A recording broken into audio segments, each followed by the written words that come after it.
جب سیدنا عمر رضی اللہ تعالی عنہ پر حملہ کیا گیا تو ان کے لیے دودھ لایا گیا۔ جیسے ہی آپ نے دودھ پیا تو وہ آپ کی پسلیوں کے زخم سے بہنے لگا۔ طبیب نے ان سے کہا، اے امیر المؤمنین وصیت فرما دیں، آپ زیادہ دیر زندہ نہیں رہ سکیں گے۔ تو انہوں نے اپنے بیٹے عبداللہ کو بلایا اور کہا کہ حذیفہ بن یمان کو میرے پاس بلاؤ۔ حضرت حذیفہ بن یمان حاضر ہو گئے۔ یہ وہ صحابی ہیں جنہیں نبی کریم صلی اللہ علیہ وسلم نے منافقین کے ناموں کی فہرست عطا کی تھی، اور ان ناموں کے بارے میں اللہ پاک، اس کے رسول صلی اللہ علیہ وسلم اور حذیفہ بن یمان کے علاوہ کوئی نہیں جانتا تھا۔ حضرت عمر رضی اللہ تعالی عنہ نے پوچھا، جبکہ خون ان کی پسلیوں سے بہہ رہا تھا، کہ اے حذیفہ بن یمان، میں آپ کو اللہ کی قسم دے کر کہتا ہوں، کیا اللہ کے رسول صلی اللہ علیہ وسلم نے میرا نام منافقین کے ناموں میں لیا ہے یا نہیں؟ یہ سن کر حضرت حذیفہ بن یمان کی آنکھوں سے آنسو جاری ہو گئے اور فرمایا، یہ میرے پاس رسول اللہ صلی اللہ علیہ وسلم کا راز ہے جو کسی کو نہیں بتا سکتا۔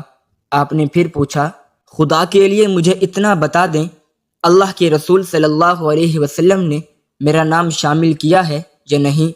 حذیفہ بن یمان کی ہچکی بندھ گئی اور کہتے ہیں، اے عمر رضی اللہ تعالی عنہ، میں صرف آپ کو بتا رہا ہوں، اگر آپ کی جگہ کوئی اور ہوتا تو میں کبھی بھی اپنی زبان نہ کھولتا، اور وہ بھی صرف اتنا بتاتا ہوں کہ رسول اللہ صلی اللہ علیہ وسلم نے اس میں آپ کا نام شامل نہیں کیا۔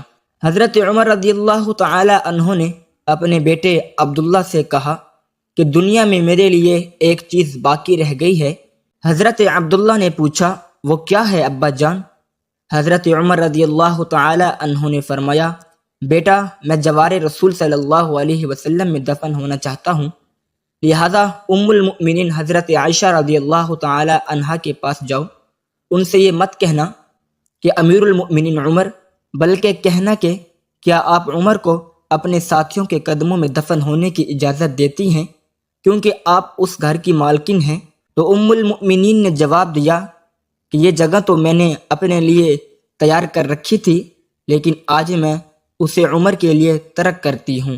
عبداللہ بن عمر رضی اللہ تعالی عنہ شاد و فرحان واپس آئے اور عرض کی، اجازت مل گئی ہے۔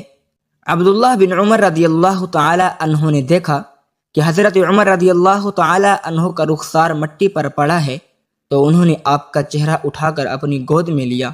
حضرت عمر رضی اللہ تعالی عنہ نے فرمایا کہ کیوں تم میرا چہرہ مٹی سے بچانا چاہتے ہو؟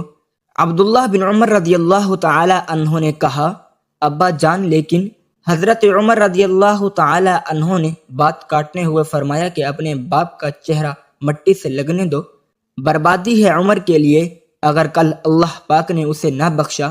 حضرت عمر رضی اللہ تعالی عنہ نے اپنے بیٹے کو یہ وصیت فرما کر موت کی آغوش میں چلے گئے، اے میرے بیٹے، میری میت مسجد نبوی میں لے جانا اور میرا جنازہ پڑھنا، اور حذیفہ بن یمان پر نظر رکھنا، اگر وہ میرے جنازے میں شرکت کرے تو میری میت روضہ رسول صلی اللہ علیہ وسلم کی طرف لے جانا، اور میرا جنازہ روضہ رسول صلی اللہ علیہ وسلم کے دروازے پر رکھ کر دوبارہ اجازت طلب کرنا۔